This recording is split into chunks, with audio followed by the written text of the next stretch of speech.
Welcome to the Grow Your Law Firm podcast, brought to you by Pilma. This podcast helps lead lawyers to more growth, profit, and freedom.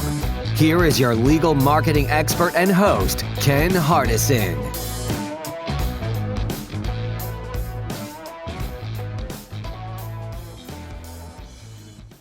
Hello, everyone. This is Ken Hardison, and welcome to another episode of Grow Your Law Firm. And this week, we have the privilege of having Lem Garcia, who is a PI lawyer. And what I love about this man is he reminded me of myself. He took $2,000, a couple $1,000, and has built a $1 million law firm. So, Lem, thank you for being here and sharing. Thank you. Hi, Ken. Thanks for having me. Yeah, man. So I've got this whole big deal about your background and your bio, but I'd rather you tell your story. So tell me how you became a lawyer. Tell me about your background and why you chose personal injury law. The whole deal. Just give me your history, your bio. Sure. Yeah, I went to law school. I didn't really have an idea to become a personal injury lawyer. There wasn't really an area of law that I wanted to practice. I just said, you know what, let me do better for myself. Let me learn how to read better, write better, speak better, and just make myself a more attractive person in the marketplace. So, at the time I was a legal assistant, and I said, yeah, just let me take the next step, become a lawyer, see what that's about. And then, after I passed the bar, became a lawyer, I wasn't really sure what I wanted to do, but I thought, this would be a good time for me to start my own practice. I think big picture, I always wanted to be my own boss, do things the way I wanted to do them, instead of have my hands tied by, a boss or another firm's practices. Just let me do things the way I want to practice, take the clients that I want to take, and just take the chance by myself and see what I could do. I didn't want to get a good job that paid me well, and then I would never get the guts to leave. So I just started my own practice. When I opened up, I did not focus only on personal injury. It was a lot of different, I just wanted to get clients. So I opened up, I said, I'll do wills, I'll do trusts, I'll do social security disability, I'll do workers' comp, I'll do employment. And I didn't have any clients. So I said, well, I could figure it out, get some cases, talk to my peers, talk to other lawyers that I know, and say, I'll just figure it out. And then I think there was just, a couple personal injury cases that really just opened my eyes to it and said, I could really help out people in this space. Like, I was getting a lot of clients, and I said, I can really just serve these clients better if I just focused on that, because there's so much to learn in every area of law. And I said, just let me focus on personal injury and do my best that I can for the people that I serve here in this area. You didn't have it easy coming up. I was looking at your bio, and I mean, you come from a family of immigrants from Philippines, and you're also smart as hell, because I see you got law review, you got a scholarship, you got a law school, so you're sharp. I mean, you're a smart person, so that's a good thing, I think. Yeah, thank you. So, I mean, growing up, we didn't have it easy financially, but I think looking back now, as an adult, I don't think that not having things easy financially means that I necessarily had it hard compared to other people, that maybe don't have both parents, or don't have both parents there to guide them and give them lessons and to instill just good, work ethic, integrity, just different characteristics that I think, have helped me along the way. And so, we didn't have things going very well financially, but we were never really in want. But we didn't have connections, we didn't have much money, but we didn't lack in other areas, which are really, really important. Absolutely. And I think, here's what I always said, my parents, one had a 4th grade education, one had an 8th grade education, but they instilled in me work ethic. And I think that we always want it better for our kids than we had it. And I think sometimes we end up spoiling our kids, at least I did. And I think sometimes it's better if you do have that work ethic, that, you don't have everything handed to you, because then you know what it is to have goals and to struggle for something, to go for something. I have goals and things, instead of just everything just handed on a silver platter. So I applaud you for it. So tell me, You said you started the law firm and started doing anything. So did you go in and a lot of our younger lawyers, I think they're thinking, a lot of them are working out of their house or whatever. And they're thinking, did you go set up an office? Did you go office share? I mean, how did you do that, Lem? I mean, Yeah. So I started out, I live in West Covina, California. It's a small city here. And I just thought, let me find the closest office space to where I live. And I was, living with my parents at the time in West Covina. And I said, let me find the closest place to the office. To an office so that I can save time and not drive out to, Beverly Hills and spend 2 hours at least every day driving back and forth. I just found the smallest space that I could find that's, decent. I'm not sure. I mean, we're still here, but we've expanded. I think it's like 450 square feet, but, little reception area, a little hallway, and then a back office. And I just found something that's really cheap. I think back in 2014, rent was maybe, I don't know, $500 a month. So virtual offices were a thing, but I wanted to meet the people. I wanted to have face-to-face time with my clients, have people come in, and not everybody was, savvy to just doing things over the computer or just over the phone. And I think a lot of people want to meet people face-to-face. And that's really the best way, I think, also to just kind of build that rapport and that relationship with clients so that they can also refer people over. That's really I think referrals is the best way to build a business. And meeting them face to face, just starting off with a really small office and filling it with whatever I could find on a budget. I didn't have much money, so I made some deals on Craigslist, got some furniture in here.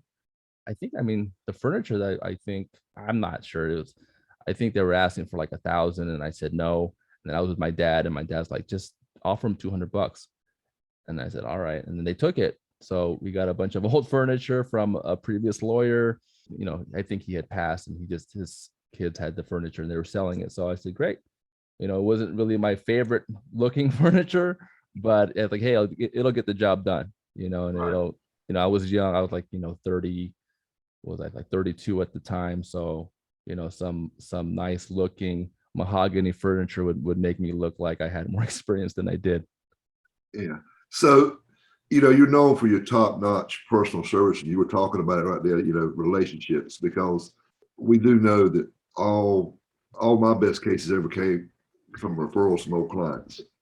You can do all, I did a lot of marketing, and a lot of my mastermind members, I got mastermind members, them that are spending $15 million a year on advertising, but they still tell you that their best cases come from referrals from old clients, but what that advertising does, it gets more of the branches out there so you can get more referrals. You know what I mean?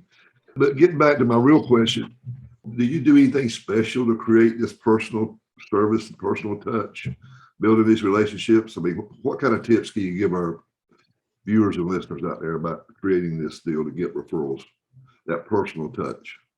To get that personal touch, what I think is really important is just the more face-to-face time that you can spend with the client, the better. The more time you can spend with them on the phone, the better.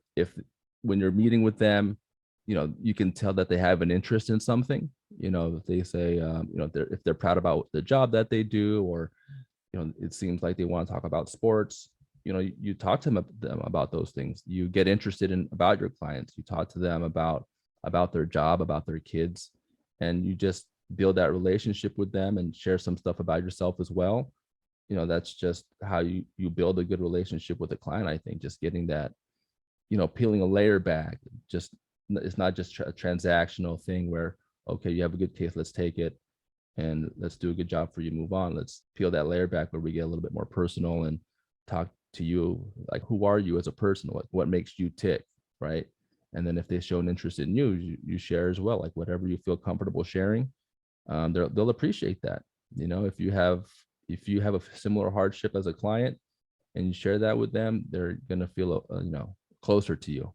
I think that's important when you represent someone, that they feel comfortable with you and they feel close to you, because, they're coming to you at a very vulnerable time in their life, and they need to share some private information with you. And if they don't feel close to you or comfortable with you, they might not share it with you, right? And then as far as getting them to refer cases later, I mean, if you just have that, closeness with them that you built during the representation, they'll remember you and they'll think about you, and they'll be happy to have their friends and family get represented by you if they need your help. Right. Do you do anything like send them birthday cards or newsletters or anything like that? Stay in front of them, or are they just?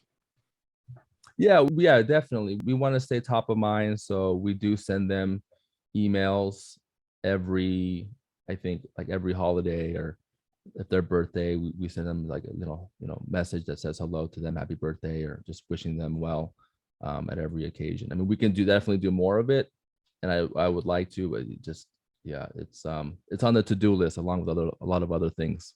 But I know how important it is for sure. Absolutely, absolutely. So I was talking to you before we started. You got a lot of impressive top settlements, for your law firm. I mean, I saw a lot of seven-figure settlements up there.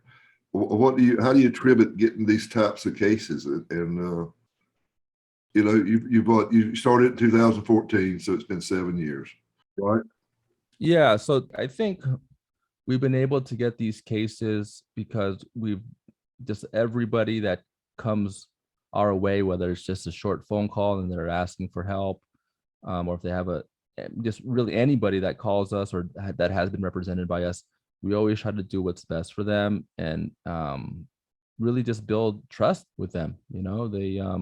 They call, even though we know that we can't help them, we can point them in the right direction, and we let them know, like, hey, we're here for you if you ever need help. We want to be very, very approachable. And I think that mindset has helped us get these, clients that have big cases and they don't know where to turn. They don't want to just go to somebody that pops up first on the pay-per-click, or, that someone just in an ad somewhere. They want to know, they want to get referred over by someone that has had an experience with us before. Yeah. So anybody who has an experience with us, we always want to make the client experience top notch. Yeah. And I think what you're doing is smart, and that's what I used to still try to teach, all my PILMA members and the masterminds. This is something that a non-lawyer taught me, Jay Abraham. He said, you want to follow the what they call the doctrine of preeminence. So everything you do is for the betterment of your client. And you said that a while ago. I caught that. But also, you want to be their trusted legal advisor, because you don't care what it is. You don't want them trying to call somebody else, because if you can't help them, you can refer them to somebody, and it might be somebody you can get a referral fee. It might not, but the deal is they trust you. You said that word trust. That's very important. And so you have become, this is what I'm seeing, and you tell me if I'm wrong. I think you've become their trusted legal advisor. And if they got any problem, or any of their friends or families got any legal problems, you're the go-to man. They're going to call you because they trust you, and they look at you as their trusted legal advisor. What do you think?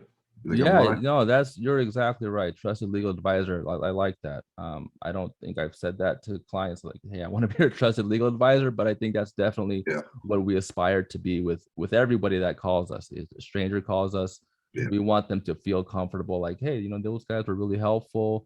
They wanted to talk to me. They had all the time in the world to talk to me about, my case that they didn't even want to take.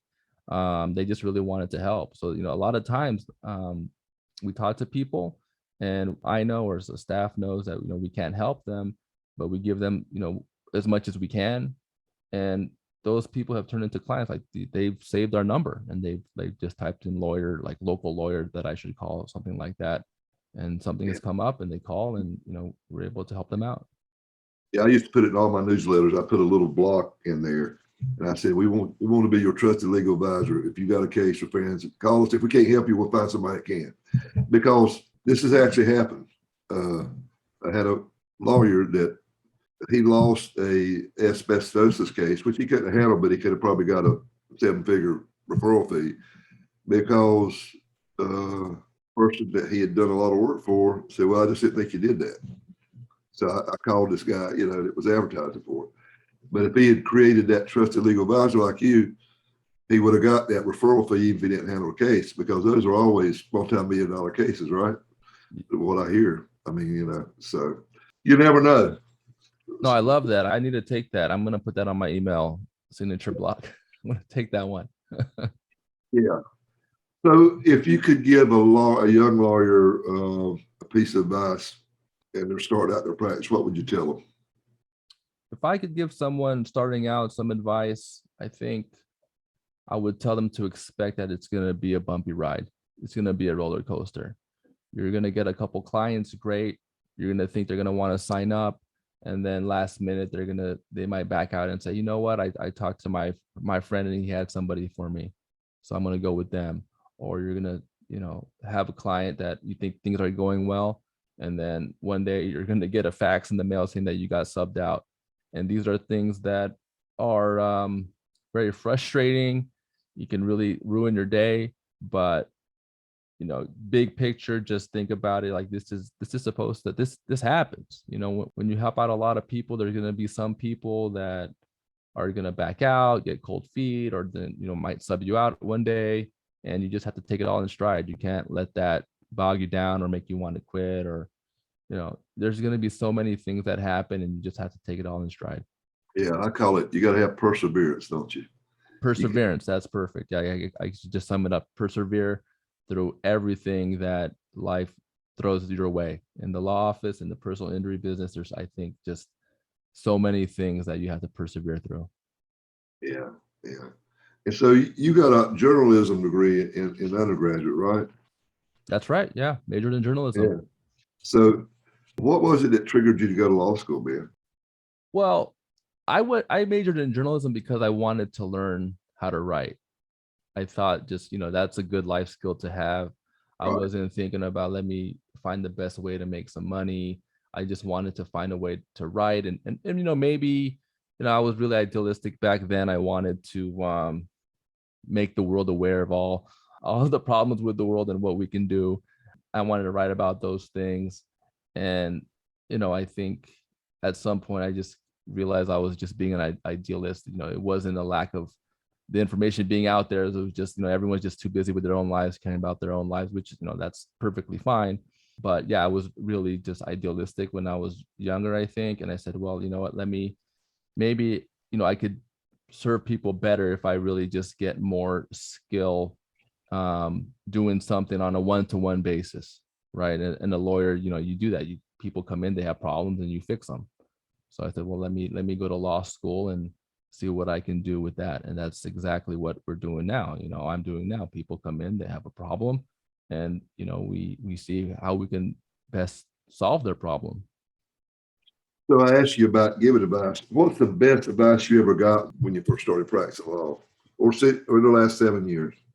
What do you think the best advice you've been given? I would have to say that the best advice I've been given is by my dad. He told me that no matter how big you get or how well you do, you should always stay humble. The phrase that he used is the higher you go, the lower that you bow.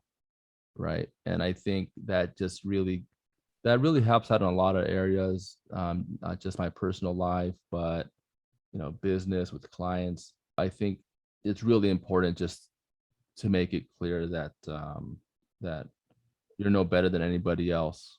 Let your head get big.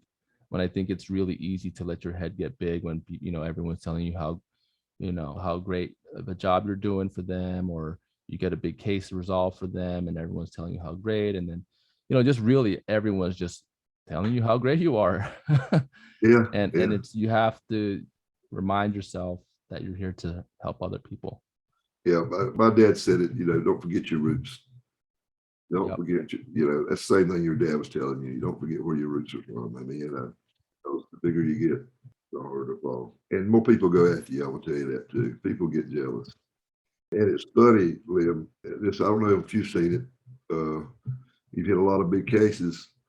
What I would see is that there'll be a lot of lawyers out there jealous of you, that you're doing good, but the deal is they're not willing to do what you did to get there. They're not willing to work the hours, not willing to take the risks. They're not willing, you know what I mean? Absolutely.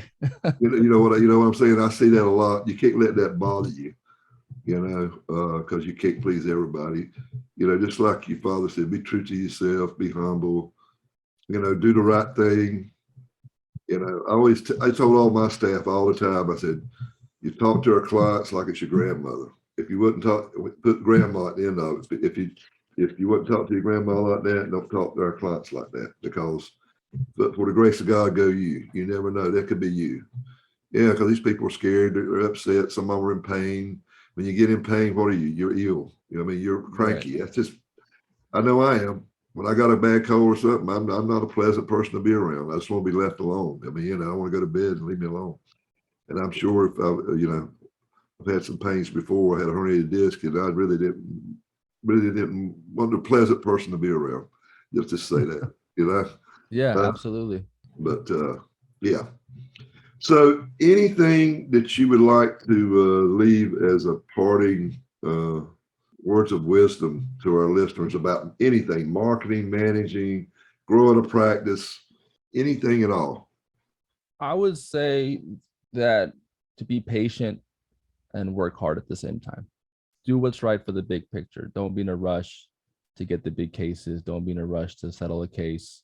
Always do what's right and just be patient with the case. And I think when you're handling cases, you know what that means. Do what's right for the client. Like, don't be in a rush to resolve a case because it's better for you. Do what's right for them. And big picture, it'll pay off, because every client's going to know that you did what's best for them, and in turn, you'll be rewarded for it down the line with some cases that get referred over to you, and everybody wins. Well, listen, congratulations on building this law firm up so quickly, man. You're doing really good work, and I can tell it's been a pleasure talking with you. You got your head in the right place. You're level-headed, you're humble, and you're smart. And I can see why you've done so good. You're very easy to talk to. So, it makes it easier, man. Like you said, approachability. They did a study about 10 or 12 years ago, and they said approachability and trustworthiness are the two big deals. People, that's what they look at when they're hiring lawyers. And I think they're right. I absolutely agree. And it's been an honor to be on here. I read a lot of your materials, so it's nice to talk to you about everything. Yeah, great deal. Well, listen, thank you, and hope to see you soon. And until next time, this is Ken Hardison, dedicated to your success. Thanks.